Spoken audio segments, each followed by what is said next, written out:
The younger the employees, the more eager they are. And like the fresh out of college, couple years out in their 20s, they're asking for more. They want to do more. Stalls. First up, remember this code, Hustler20. Why? Because that gets you 20% off your next DTF transfer order. If you're ready to take your custom apparel to the next level, Stalls is the leader in heat printing solutions. Whether you're a small business just starting out or an established brand that's scaling, Stalls makes the hustle easy. I think maybe just as important, they do a lot of really cool in-person events. I know they just hosted another print on demand event. There are a lot of that Screen Print Mag said was sold out, and they tour the SF1 facility. So really, really cool to learn and meet a ton of people in your similar space. So you check them out. Go to the website and check out those events and products. Sweet. Bruce, if you need a solution to improve efficiency and reduce costs in your art department, you can hit up Graphic Source. Graphic Source offers industry-leading outsource options for your shop by truly becoming a part of your team. They plug and play with Printavo and other shop management software when it comes to SEPs, mockups, creative art, order management, embroidery, digitizing, back office, and customer service. There's no better company in our industry to work with. They have over 40 years in the game, and they really understand shop needs. They have a proven track record of success. You can hit up graphicsource.com and you can let them know it's your first time working with them. They'll give you 50% off your first vector, SEP, or embroidery order. What's cool is we just scaled up a couple artists from Graphic Source because we're getting busy, so they can ramp and scale with you. Thanks so much, Graphic Source. We really appreciate you. That's actually really cool. Easy Way is launching. Actually, they're not launching. They've had this program, but you need to make sure to put in your email because they are giving away $250 product credit every single month. And why not easy snag to be able to get it? EasyWay's monthly giveaway is to their amazing customers. You go to easyway.com/giveaway. EasyWay makes reclaiming screens a whole lot easier with their systems, chemicals, and equipment. So check them out. Not only that, they've got a ton of great resources. The team is incredible to be able to help you, and incredible products and distributors as well. They work with like 100 plus different distribution channels. So really, really big, awesome company. I saw you commented too, Steven, on your favorite chemicals. 701, 842. Let's go. All right, we'll jump on in. Part 2. We wanted to have you back. To be honest, can't remember where we ended on the last one. I have a couple. I think I was making fun of though. your background. I think. Actually, how's your week been? How's last week? For me, they've just got kinds of blends together at this point. I'd say it was a normal week. How's that? My business partner is a lot older. He goes, if everyone can just give me 80% every day, I'm happy. Just give me 80%. Dude, I have thought a lot about that. You know, that's one of the things that have stuck with me the most of, Stephen Farag's business war chest is take someone out to lunch, as much as you can, just different people and kind of build relationships that way. And then if you get 80%, you're winning. I don't know what that says about most people if 80% is winning. Dude, it's because the reality is it's like a bell curve, right? Like it's your A players are like at the beginning of the bell curve, and maybe that's like 15%. Then the bell curve, the most people are probably around those B-ish, players. Like they get it done. Sometimes they go extra, but like they're good. You want to keep them. And then at the bottom is their end of the bell curve, which is like C players and below, which you're like hesitant to replace. You don't want to. The rehiring sucks. Like I don't want to deal with it type thing. So if you get 80% of that big bulk of the majority of folks there, I think it's a win too. I mean, do you disagree, Jared? How many C players do you think you got over there? What percent? I'm not in the day-to-day anymore. I would say back when I was running and we were about 30, the C players were probably, I would say, 10, 15%. And then I would say the Bs were a good chunk, maybe 60%. And then the As were like 15. I got lucky, maybe 15, maybe 20%. something like that. That probably doesn't add up to 100, but Do the C players just know that they're going to be average and are okay with it? No, I don't think people think like that. yeah, I don't Because, think like- they have what do you call it? Awareness? Self-awareness, yeah. But hold on a second. Like, okay, I had really strict parents. I got really, really good grades. That was the only option. Like, right? Bruce was a brain. Jared, I don't know if you were or not. It was a good B plus, A minus. You were a good B kinda. plus. We didn't get B's in our household. You know, it was, and so like I just couldn't fathom or understand a person that was like, oh, I'm happy with C's and B's. You know, and it's like, wait, isn't that actually the majority of people? And in a company, are people okay finding a job and just kind of putting it on autopilot and cruise control and being like, yeah, whatever? I don't think I've looked at it in terms of the actual like employees' perspective in a long time, because I always just like put it onto us and leadership, and I go, no, like either somebody's like really bad or they're in a really bad place, so at the moment they're really bad, or it's 100% on the system and the infrastructure and the leadership and the style and how they're like cultivating the culture in the department or whatever. Like I don't even look and go, oh, that person is lazy. I go, we're either doing it right and they're good, or it's them. It is 100% them. I don't look at people and go, this person's okay with mediocrity. I think it's like we're okay allowing them to be mediocre. But you still have them. Like they're still in the bell curve. No, I know. I'm just thinking, I mean, do as I say, not as I do, I guess. I actually think you need B players for two reasons. Number one, you can't all have A players. It's just not possible. A, you can't afford it. Like you need, a crazy big budget, because A players also can demand good salary from other companies. And then I think B is you run into promotion problems. Like logistically, A players are always hungry for the next thing, for the next thing, for the next thing. Whereas I think B tend to be a little bit more like, I can nail this. I'm happier here. I don't need to like crave the next thing and like keep pushing the envelope and look for the next title, or I'm out every single year. So yeah, I don't think it's bad. I think to Bruce's point, some of your best employees are the ones that do average work, don't ask for crazy promotions, are maybe a little bit quieter, and just come and do their job. And like their work isn't their life isn't their work, and they do a fine job, and they don't, it's just kind of, I don't know. Yeah, they're not thinking about it, and texting you about it at 9:00 about some issue or something that they kept working on or figuring out or something like that too. Yeah, it's always hard for me to relate to as like an entrepreneur, like when you kind of like live to work. Like my wife is like not like that, right? Like she works, she does her jobs, whatever. Has a career as a graphic designer. She's done her whole thing, but like she doesn't think the way I do about stuff.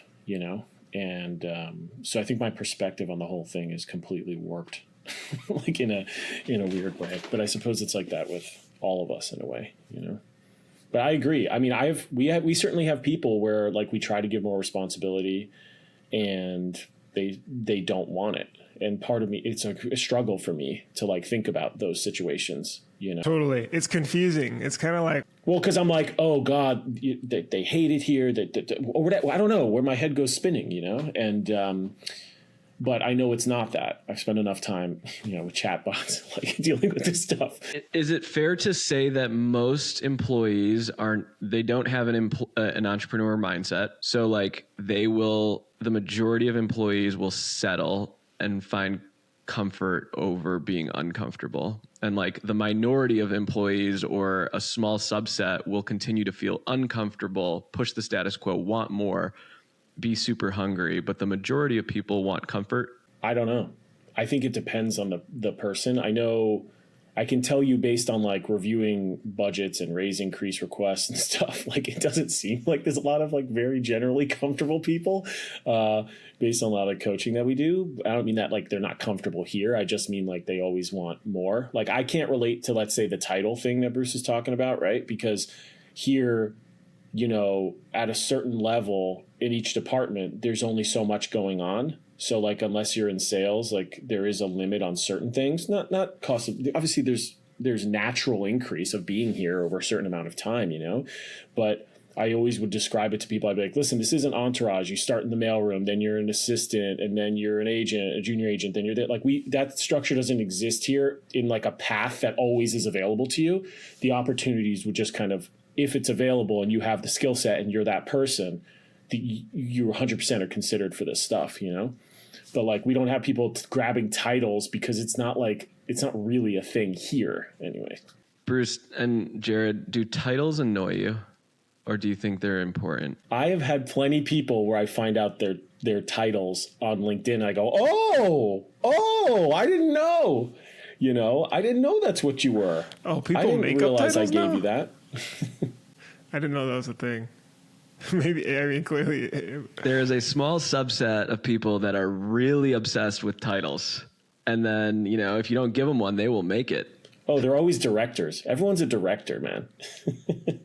Everyone's a director. I will say on the flip side is it makes someone feel good. And if they perform, I'm like, I don't really care. I think the problem tends to come in a little bit where people start comparing internally. So if you've got, you know, other folks and they're like, wait, how are they this? Then that's where I think you can have issues. But like, how have you broken out titles, Jared, so that there is a bit of progression? So for example, in software engineering, we broke it into like junior software engineer, senior software engineer. And under 3 of those buckets, there were 3 different, call it steps to the ladder. And that was junior 1, 2, 3. Then it's, you know, mid-level 1, 2, 3. Then it's senior 1, 2, 3. And that way it spread out this time for me to make it way easier. And we put a description to each of those. So there's like hey, this is what you'd be responsible for. This is what you'd get good at. So it's very transparent to someone to help them feel like they're progressing. But like, have you done something like that? I think there's way fewer steps in a lot of these things. So let's talk about account services, right? Sales department or whatever, right?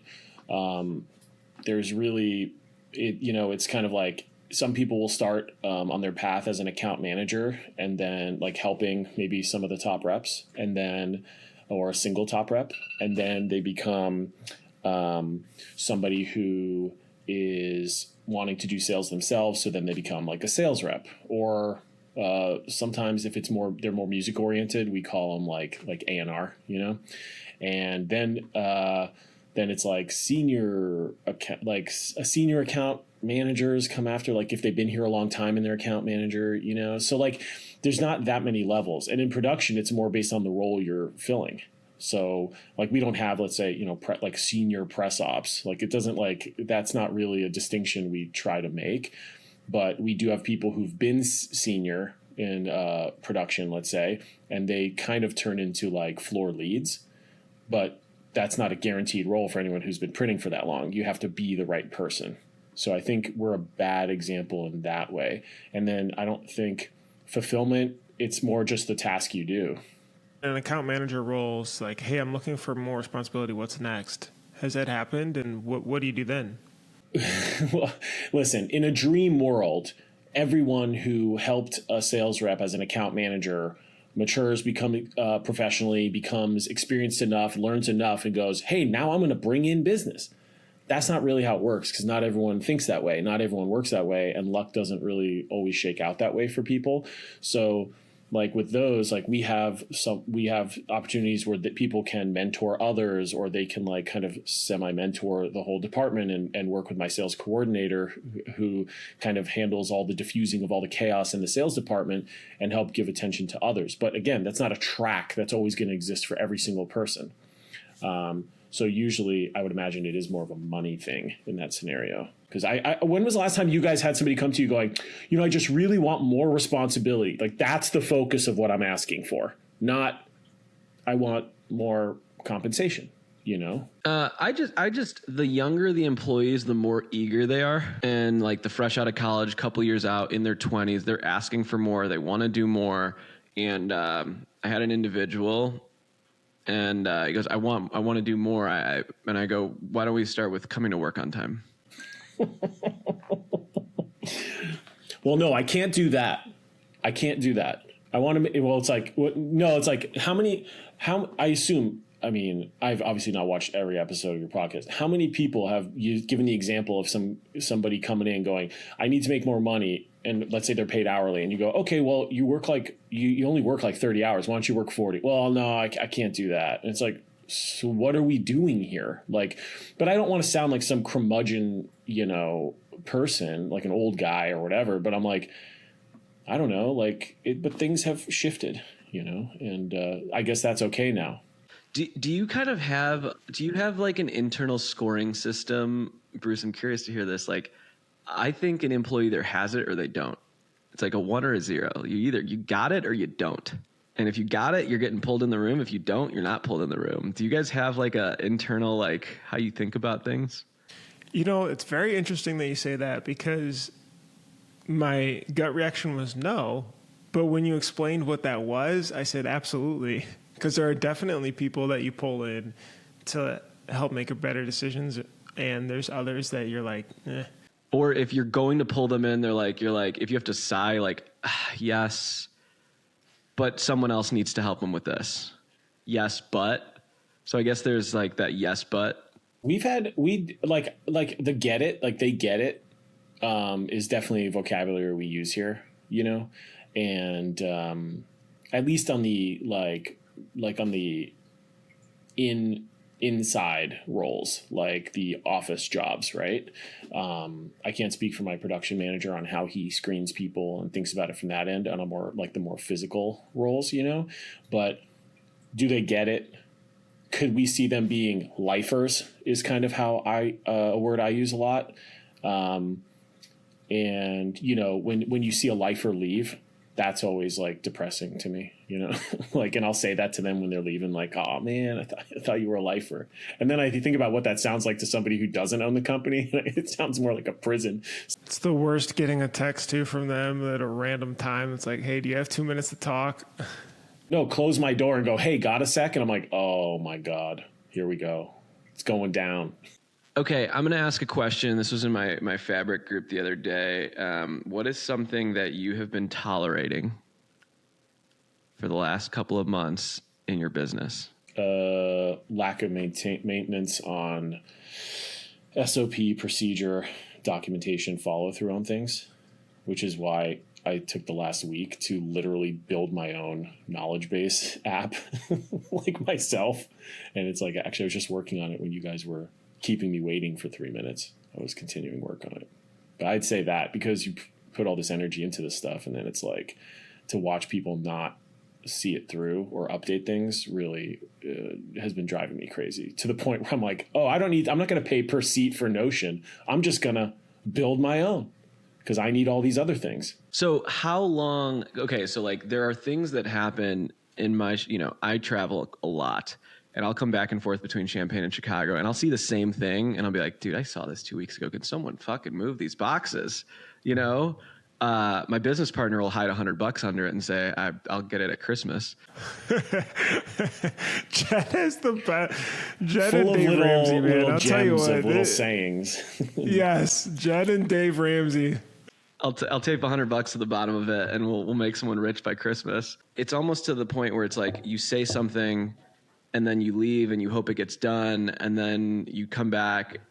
At that point, if you have given someone instructions to do something and they don't, do you, Jared, just everyone get out of the way? Like, I'm just going to rebuild this? Or when you say the word tolerating, you were just like, there's just been some apathy about it in the organization? With a question like that, I'm very careful because last time we spoke, I was like, I overshare on these things. So I got to be careful of what specific things. So obviously there's sensitive things I don't want to get into. Right. But like it could be, all of our record label dudes and come back and there's just pallets of stuff from this festivals and it's just sitting out on the floor. And I'm like, I get it. You came in at night. I get it. You're tired. But like people are here every day. You need to show it respect and not just leave this shit out. Like, let's go. Stuff like that'll drive me crazy. And then I don't go out there and sometimes I go out there and do it myself. And then, it's like 2000% humidity. I'm like soaking wet and I make it a point to go talk to him like, hey, I just cleaned up all your stuff. Or I'm out on the floor and there's a bunch of vinyl records covering all this furniture. And I'm like, I need these newly trained people to be put at a multiple desk side to side. I just start moving stuff and throwing it away because I'm just so mad. Hurricane Jared. Oh, dude, for sure. There's been But does times that where, make any change, or is that for you? well, in the moment, it surely does. Does that make them just feel like shit? I don't know. I don't get into it because like I can't. Or does that say, oh, well, Jared will come back and do it if it gets bad enough? I don't think they think like that. I just think it's the same as like, are people like okay with mediocrity? Like, no, they're just doing their thing, man. Like everyone's just doing their thing with their own priorities. But I do think in the moment they probably feel shame. I would hope. On that example, then, the thing that you're trying to build to enforce the SOPs, how are you what's the game plan? Well, the real question is the thing that's irritating me solved by having a different piece of software? And the answer is no. It's not going to force people to update anything, but it's making it where it's all in one place so I can see what the hell's going on. So, for example, I'm building just a basic knowledge base, okay? And with maybe a phase 2 idea of some way to just kind of chat with it, but instead of it summarizing articles and steps, because that's where it can get dangerous with AI, I have it just pulling snippets it recommends and stuff like that. But my issue was I don't want to pay for a bunch of seats. I don't want it open to the world. I needed it IP address gated so production people who don't have emails can view certain things, and I can give permission based on where they are. Same with my fulfillment warehouse down the road. And I'm like, this is too hard to figure out. Google Sites sucks. Google Docs sucks. I don't want all these people out in the warehouse scanning QR codes and typing in a generically shared Google account, which was our solution before. So I'm like, now things have gotten to the point where in an evening, I built the framework for the whole thing, and now fine tuning it an hour here and there throughout the next week. This thing is like awesome. Is the problem that people don't scan it, or the problem that they know what it is, but just... I think my problem is most of the stuff doesn't change, and that's fine.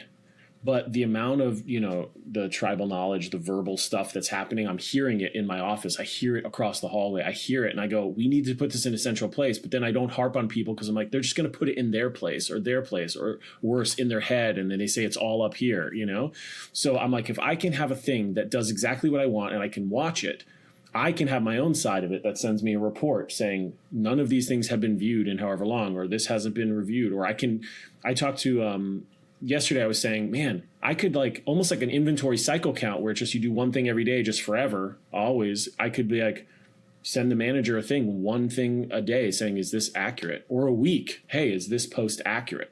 I can automate that instead of making them do it and or hoping that they do it. But really what's going to happen, I can hear it as I'm saying it. It's just going to build this thing. And yes, it'll all be in one place, but it will be updated when they have time to update it. And if they're motivated to update it, because I can send a bunch of emails at people. It's not going to, necessarily change anything. Just kidding. Like you saw the wind come out of my sails as it hit me there, but you end up going in the back and just doing it yourself again. Dude, it's the same thing. Like I was mentioning, like I built this like agent for myself to like resurface all these like things. Like I was like this resurfacing like emails and stuff where it isn't, Gmail didn't pick it up because it didn't say, hey, nobody heard back from you or whatever, or you didn't hear from them. And it sends me messages through Google Chat, which is really cool to an extent. But then I just kind of blow it off and ignore it because there's a reason those things got deprioritized in the first place. So it's like a bigger problem, And I think that's what I worry about when we're building all these tools is like I don't want to build something for the sake of building something cool. And for me, I like building. So it's kind of like you got to be careful. I'm really curious on a lot of this employee stuff is like, how do you get them to be builders? Because when you get them to build, they take more ownership of it. When they take more ownership of it, they want to lead with it. Because whether you're using Notion or Asana or whatever, like it doesn't really matter at the end of the day. I guess, Jared, how have you tried to get your team on board with some of the stuff that you build? Like, do they build alongside you? What's that like? The knowledge base is a good example where they probably all don't care. Because they're like, I have what I need to train my people. I don't really care. So it's that's more of like an organization thing for me to like exercise control in an environment that I feel needs some control. Everything else we build is solving a major problem for people. Like our sales dashboard is really fun and they live in it, and it shows them the information of what their sales are and how are they doing with their goals, and there's a little 8-bit avatar that they get to design, and all that fun stuff is what I do to try to get them engaged. But the sparkle wears off after a little while. Then you talk about the pricing calculator. Well, they love this instead of doing a Google sheet, and it's giving them way more information, more flexibility, and it's showing them in real time. It's giving them little tools. So things that make their life better on a sales side is easy. Production, like the production scheduler we just built, I mean, they love it because our system was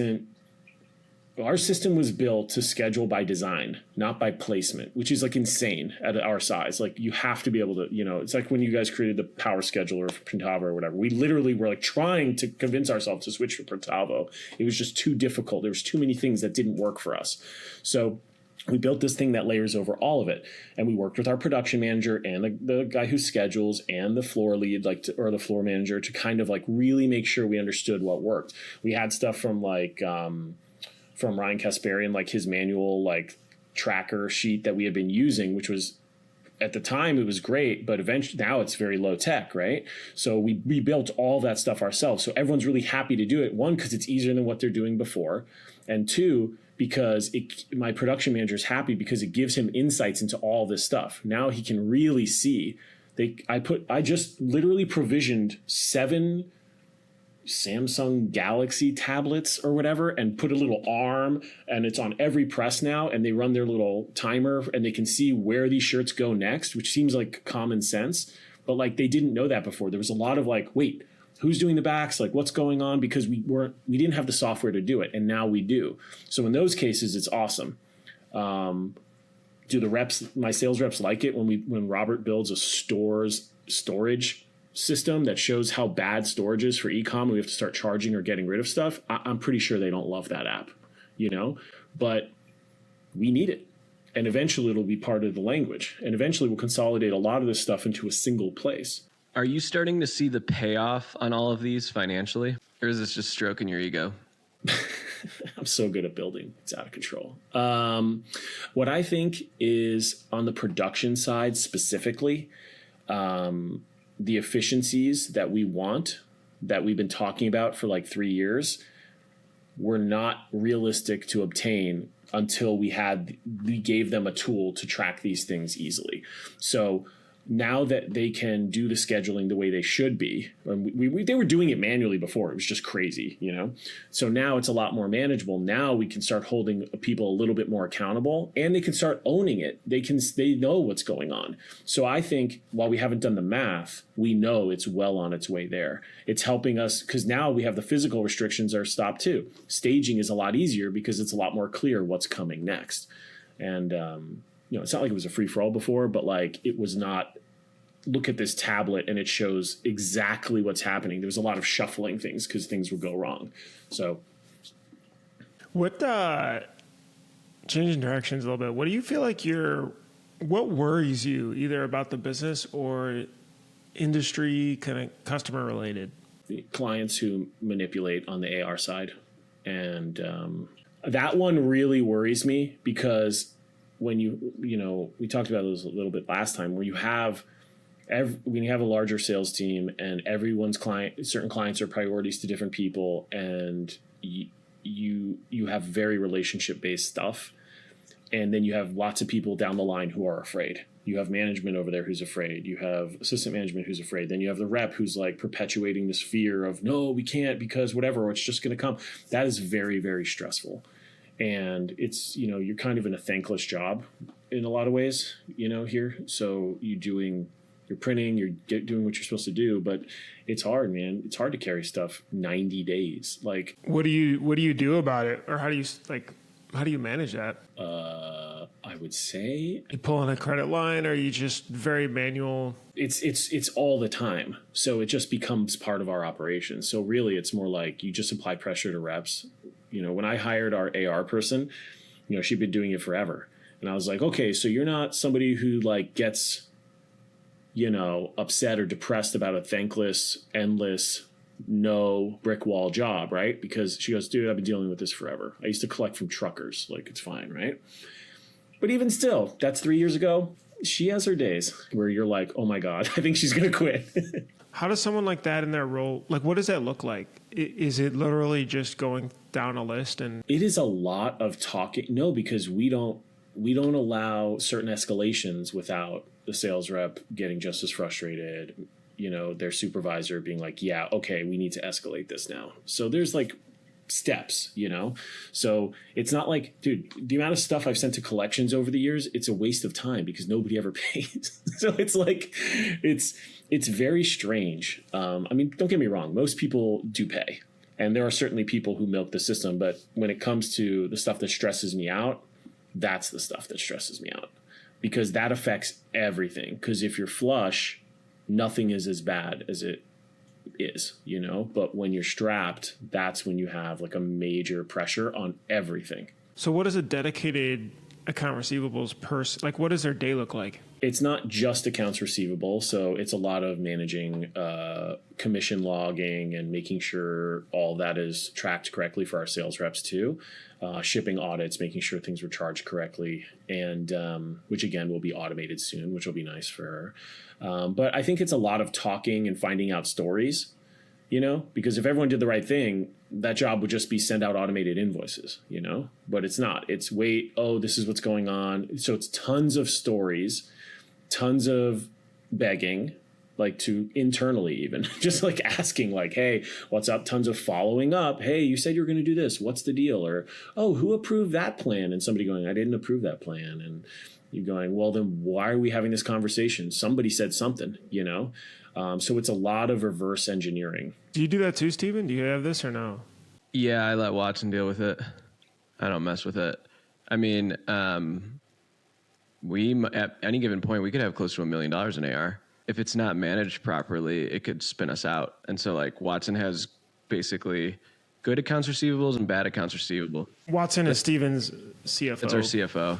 Mm-hmm. I wouldn't be able to do this without him. But he's got like buckets of like, that's good AR. They're going to pay. They're fine. This is bad AR. We need to collect that fast. Where it's like these bigger companies that are like 90 days. He's like, they're going to pay us at day 89 and that's it, But then it's like, it's the death by 1,000 paper cuts. I feel like it's the $1,000 there. It's the $2,000 there. It's the, oh, we gave that away for this or that. And I'm like, wait, there's 50 grand. Who just texted me?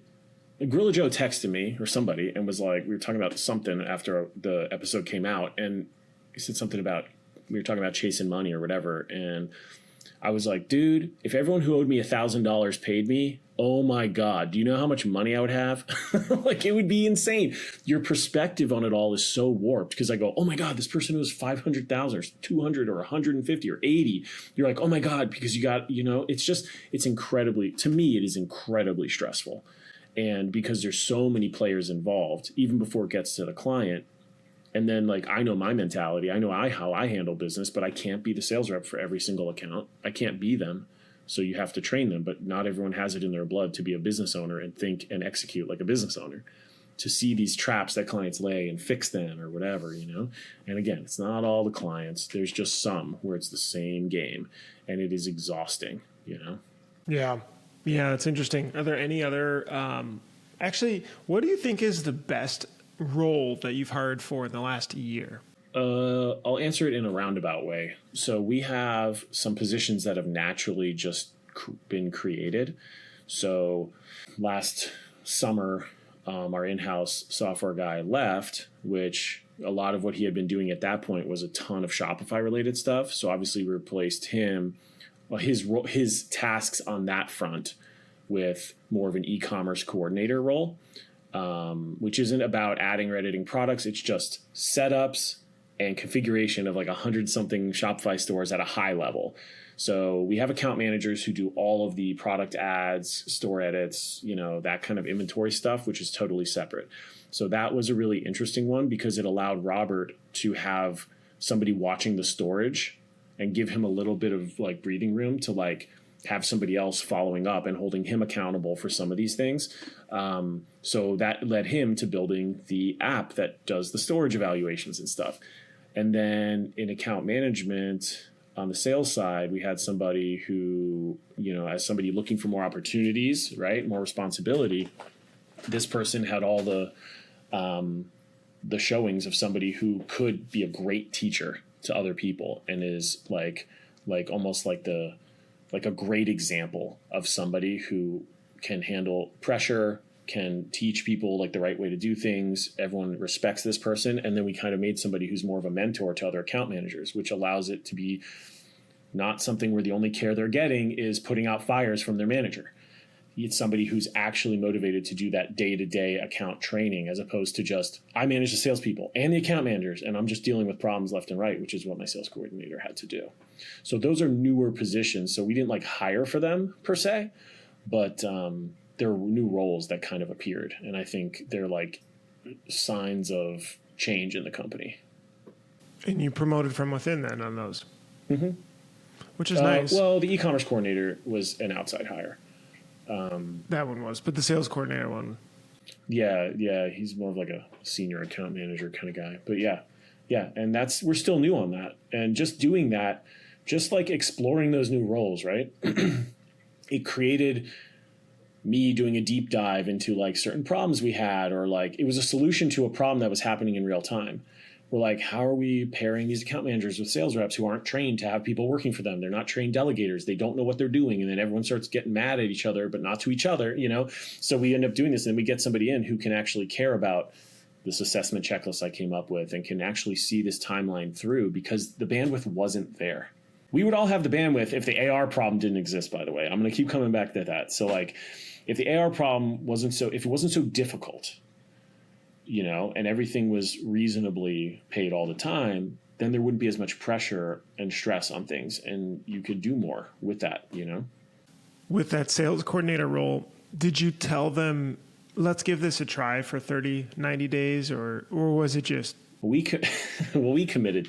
In that kind of example, we committed to it, but, you know, we added like a little timer delay to make sure it was a good fit, you know, but we were pretty confident. I mean, there was quite a bit of experience there. So I don't think we would have done it if we didn't have already seen signs of this person being a good teacher. Those things always make me anxious because I'm like, shit, if they don't work, they're going to bounce, or it's going to be awkward for me, or I'm going to have to find someone that is better, that's on top of it. Like, this is risky, but okay.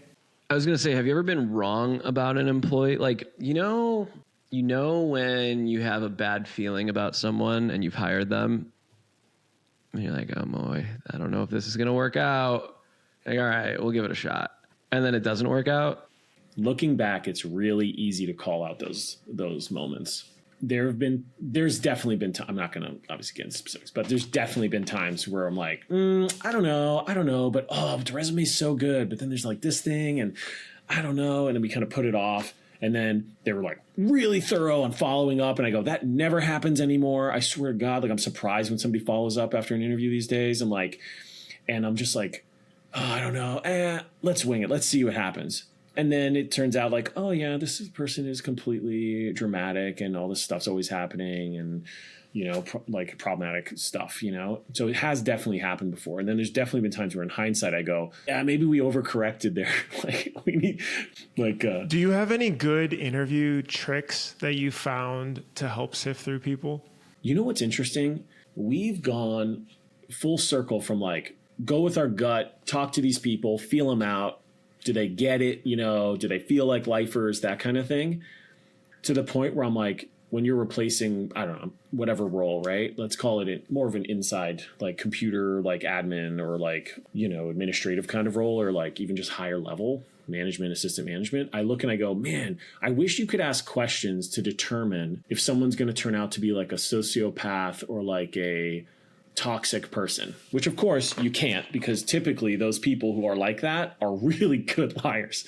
So what I found myself doing is going away from gut, and literally like I'll use Claude or whatever, and I'll say, hey, I am trying, here's a list of everyone who's in this meeting, or this I'm going to call it a committee. We don't actually call it that, but it's a committee of people about this hire. Here's what we're all afraid of. Help us come up with questions that literally help me pull this out of the interview. And more importantly, not just the question, I'll say, now give me what kind of response, give me 3 types of responses they might give, or vibes, and why I don't want that and what I do want. So 3 and 3, right? And it'll give it to me. It's a lot, and you're kind of looking at it, right? And you say, I want the whole interview not to last more than 40 minutes or something. And then you can kind of like comb through it. And don't get me wrong, like I'll see something bad in the interview and I'll be like, well, Claude, but they might have been nervous. It's like, maybe. Or maybe they just don't think and they can't come up with stuff the way you want them to, and you shouldn't hire them. And I'm like, but they were so good. Like, you can't shake that gut instinct, And that's actually an interesting idea, is if I could record an interview in the audio and feed it in to see if, did I miss anything from this, or should I have elaborated or asked more questions? Just create AI Bruce that just does video interviews with people. And then I don't know if it's there fully to synthesize, and get those feelings yet, but we would rate people. So, this was always tough, right? Is your gut feeling versus non-gut in terms of interviewing, and trying to reduce the risk of them not making it work. But we had maybe 4 or 5 different characteristics that we were trying to rate people on that we determined beforehand. Whatever was really specific for the role, not stupid high level stuff like, hard work or whatever, but really, really like, okay, if it was communication was the most important because they're client facing, then that would be something that we would ask or we would test them. We would lean on them harder. We would kind of frustrate them. We would cut them off a bit. We would see how they respond back. We would see how did they email back? How did they write stuff? Maybe a written based project responding to a customer request. Do you notice that, like, okay, we don't all have these like glorified HR teams that can recruit really, really well. Do you notice that our employees are not good interviewers because they're just desperately trying to fit and hire for the role? Dude, I think the opposite, actually. At least maybe your size is different. Back when we were 25 to 30, I would say I was the desperate person.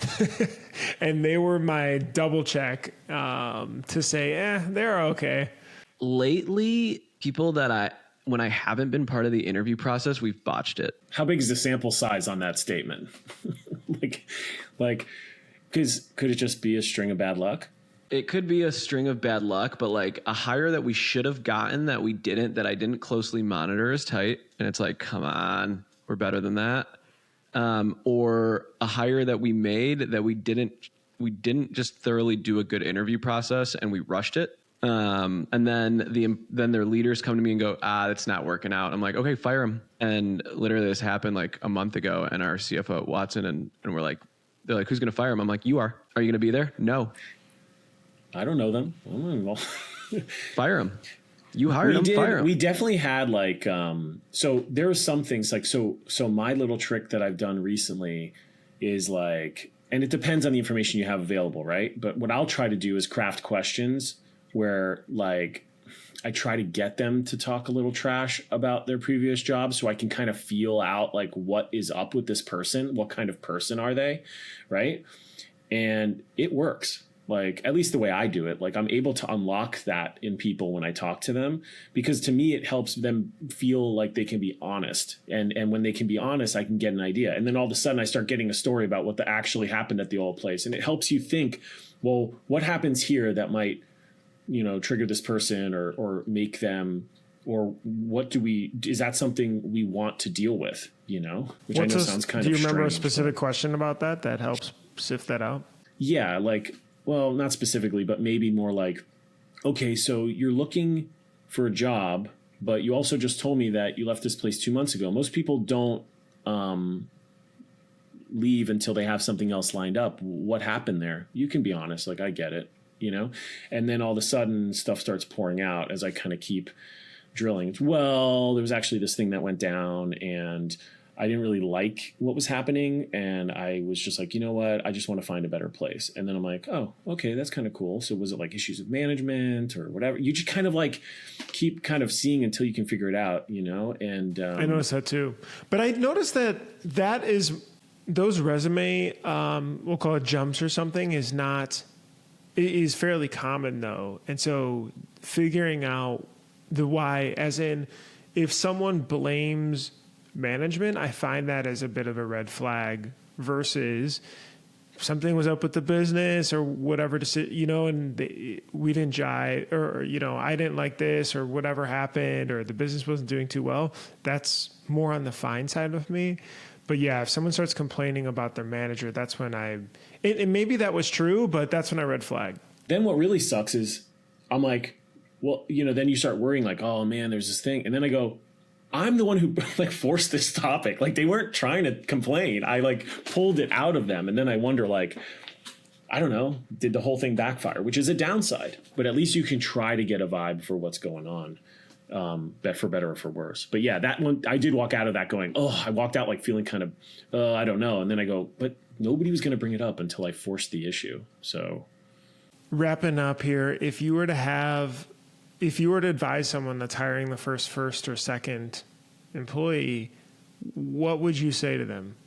I wouldn't hire a friend.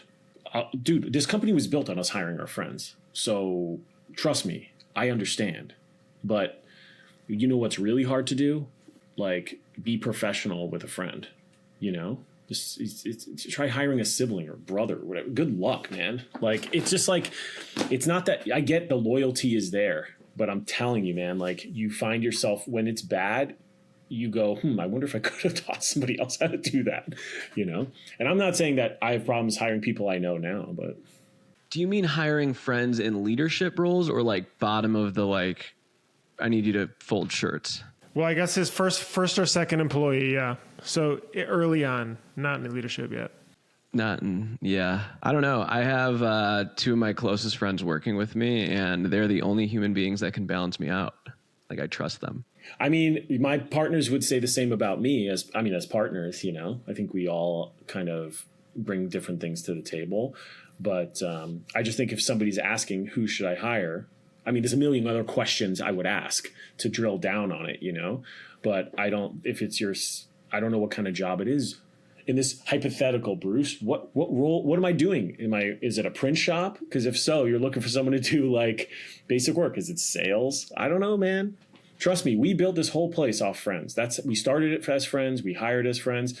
And I've seen the good parts of it, the bad parts of it. Loyalty comes from friends, but I've also seen friends embezzle money. I've seen everything, so you never know.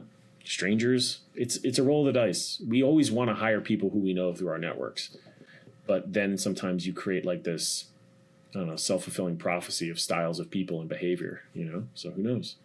Jared at AKT, thank you so much for coming back on the show.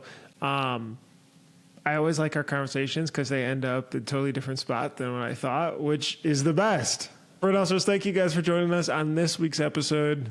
Have a great week. We'll see you on the next one.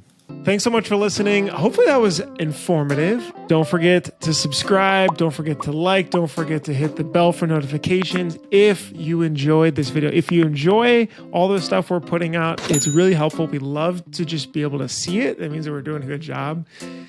To subscribe, hit the bell for notifications, and hit the like button. And I'll see you in the next episode. Bye.